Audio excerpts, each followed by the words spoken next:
коррупциялык сыйма чындыгында эле болушу мүмкүн. Кумтөр алтын кенine тышкы башкаруу киргизилгенден бери казылган алтын тууралуу так маалымат бериле элек. Өндүрүлгөн алтын тапкан пайда тууралуу маалымат угуу демилгеси парламенттин дээрлик ар бир сессиясында көтөрүлөт. Мындай маселе Жогорку Кеңештин бюджет жана финансы боюнча комитетинин 14 декабрдагы жыйынында козголду. Депутаттар Кумтөр кенинен казылып жаткан алтын кайда сатылып же сакталып, канча салык төгүп турганына кызыкты. Кумтөр боюнча сиз мага жооп берип коюң. Элде эң кызыктырган маселе ушул болот. Мына өзүбүз иштетип атабыз деп атабыз. Алтынды өндүрүп атабыз. Канча алтын өндү? Канча салык түштү? Канчадан саттык алтынды каяка? Сатпасак каяка сактап атабыз ал алтынды? Каржы министри комитеттин жыйынында ишкана салыкты толук төгүп жатканын айтканы менен анын суммасын тактаган эмес. Кийин министрлик Кумтөр Голд бюджетке 2020 жылы 9 миллиард 618 миллион 700 миң сом, 2021 жылдын 11 айында 6 миллиард 998 миллион 800 миң сом салык төккөнүн маалымдады. Андан соң Кумтөр Голд ишканасы финансы министринин Кумтөрдөн түшүп жаткан салык тууралуу айтканына комментарий берди. Кумтөр Голд ишканасы Алмаз Бакетаев алтынды сатуудан түшкөн акчанын 13%-ын түзгөн дүн киреше салыгы боюнча гана айтты. Ал эми буга чейин бюджетке которулган бардык калган салыктардын түрлөрү тууралуу маалымат берген жок. Ишкана 2021 жылдын 11 айында дүн киреше салыгы катары пландалган 6 миллиард 916 миллион сомдун ордуна 6 миллиард 998 миллион сом төккөн. Ал эми бардык салык төлөмдөрүн кошкондо пландалган 8 миллиард 2 миллион сомдун ордуна жалпысынан 11 миллиард 714 миллион сом бюджетке төгүлдү. Министрлер кабинетинин төрагасы Акылбек Жапаров да бул боюнча пикирин билдирди. Кумтөрдө иш белгиленген планда кетип жатканын, анын натыйжасы жыл аягына чейин билинерин айтты. Кумтөрдө иш жайында салыктар белгиленген таризде түшүп жатат. Кен казууда алтындын ири запасына эми жетти. Ошондуктан жылдын аягына чейин баардык өндүрүштүк жана салыктык пландардын аткарылышы күтүлүүдө.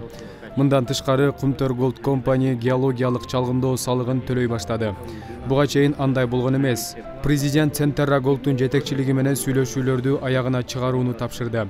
Муну жылдын аягына чейин ишке ашыра алабыз деп ишенем. Мен өзүм кенге ай сайын барганга аракет кылам. Акыркы жолу барганда мага баары жакты. Команданын маанайы, жумушчулардын кызыгуусу, баары план боюнча жүрүп жатат. Биз мындай объектти өзүбүз башкара аларыбызды көрсөттүк.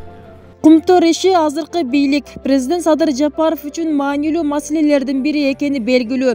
Өлкө жетекчилиги анын аягына чыгып, кендеги жылдап болуп келген жемкорлуктун бетин ачып, күнөөлүүлөрдү жоопко тартуу убадасын берип келет. Кендин айланасында козголгон кылмыш иштер боюнча тергөө да улантылууда. Буга байланыштуу мурунку президенттерден тартып, өкмөт башчы, министрлер жана депутаттар кармалып, сурак берип келет. Кыргызстандын мурдагы президенти Аскар Акаев 2 ирет 14 декабрда Кумтөр иши боюнча тергөөгө көрсөтмө берүү үчүн келди. Мына бүгүнкү күндө бийлик иштеп атат.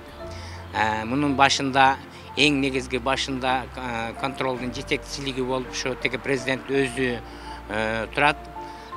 Демек жакынкы күндө бул өзүнүн жакшынакай жыйынтыгын берет деген ойдомун. Анан бардыгы ордоруна түшөт деген ойдомун. Албетте коомчулукта ар кандай пикир бар. Эл аралык сот болуп, анын жыйынтыгы кандай болот экен деген ишенбестиктер дагы бар. Бирок мен ойлойм, бул келишимдер кандай түзүлгөн учурда дагы биздин экологиябызга, жаратылышыбызга келтирген зыяндар бул дүйнөлүк коомчулук тарабынан мындай чындап эле ал кандай десек, баа берилип, баары бир Кыргызстандын пайдасына иштейт деген ишенич бар да. Кыргызстандын дээрлик бардык президенти кызматта турган учурда Кумтөрдөгү талап туноодон өз үлүшүн алып келген. Мындай пикирин министрлер кабинетинин төрагасы Акылбек Жапаров дипломатиялык миссия өкүлдөрү жана өнүктүрүү боюнча өнөктөштөр менен жолугушуу учурунда билдирди. Анын айтымында бийликтин тез-тезден алмашуусуна дал ушул алтын чыккан жер себепчи болот. Кыргызстандын дээрлик ар бир президенти өз кызматында туруп, Кумтөрдөгү талап тоноодон тырмакчанын ичиндеги үлүшүн алып келген деп айтсам, мен жаңылышпайм. Ошол эле учурда чоң ачылыш да жасаган болбойм. Муну көрүп билип турган өлкөнүн башка чиновниктери жана мамлекеттик кызматкерлери эмне гана кылган эмес. Ар ким жогоруда эмне болуп жатканын көрүп, колу жеткен жердин баарын ала баштаган. Башкача айтканда, элде жакшы сөз бар. Балык башынан сасый баштаган. Кыргызстанды кул кылуучу келишимдердин жана алардын бузулушу эл аралык коомчулуктун мамилесине көз каранды кылышы бизди колу бутубуздан байлап турган. Ал Кыргызстандын саясий элитасы дал ошол кен казылган жерден мүдүрүлүп келгенин белгилеген. Кыргызстандын дээрлик бардык өлкө башчылары кызматта турган учурда Кумтөрдөн өз үлүшүн алып турганын айткан Акылбек Жапаров Кумтөр маселесине эми чекит коюлганын белгилеп, оорунун ириңдүү жери ачылып, дарылоо башталганын кошумчалады. Понимаем, что нельзя все проблемы Кыргызстана сводить к вопросу Кумтөр.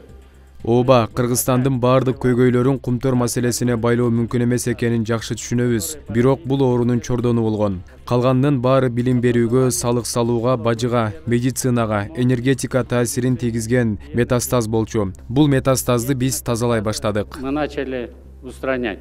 Быйыл май айынан бери бийлик Кумтөргө сырттан башкаруу киргизип, Кыргызстан ири кенди өзү иштетип келе жатат. Өткөн айдын аягында Акылбек Жапаров Centerra Gold компаниясы Кумтөргө байланыштуу жаңы жылга чейин сүйлөшүүлөрдүн жаңы айлампасын өткөрүүнү сунуштап жатканын билдирген. Ал Кумтөр маселеси толугу менен чечилгенин, Centerra Gold Кумтөргө толук ээлик кылбай жатканын айткан. Ири кендин мамлекеттин пайдасы үчүн иштеп башташы азыркы бийликтин чоң жеңиши болгонун коомчулук кубатташат. Биринчи президент учурунда бул каталыкты жая албаса, кийинки президенттер деле ушул маселени коюп көтөрсө болмок. Бирок кандайдыр бир негизде бул маселе чечилген эмес, мүмкүн ошол коррупциялык сыйма чындыгында эле болушу мүмкүн. Мамлекеттин ичинде эле өзүбүз менен өзүбүз эле күпүлдөп пышып жүрө бергенибиз туура эмес. Ошол аркылуу бардык мамлекеттердин коомчулукка жетет деген ой. Анан эми бул ачыктан ачык биз өзүбүз иштете алабыз, иштетсек болот экен деген ишеничтин белгиси. Өз кезегинде Centerra Gold кенинге байланыштуу Кыргызстандын өкмөтүн жоопкерчиликке тартуу боюнча бардык мыйзамдуу аракеттерин улантаарын жарыялаган. Бирок буга чейинки эл аралык сотто каралган жараяндарга Centerra'нын өтүнүштөрү четке кагылып келет. Кумтөрдүн ишин иликтеген мамлекеттик комиссия Centerra Gold Кыргызстанга салык жана экологиялык санкция түрүндө 4 миллиард 252 миллион доллар төлөшү керек деген бүтүм чыгарган. Бүбүсара Орозалиева, Шарзат Экембердиев, 7 канал, Атайын жумалык үчүн.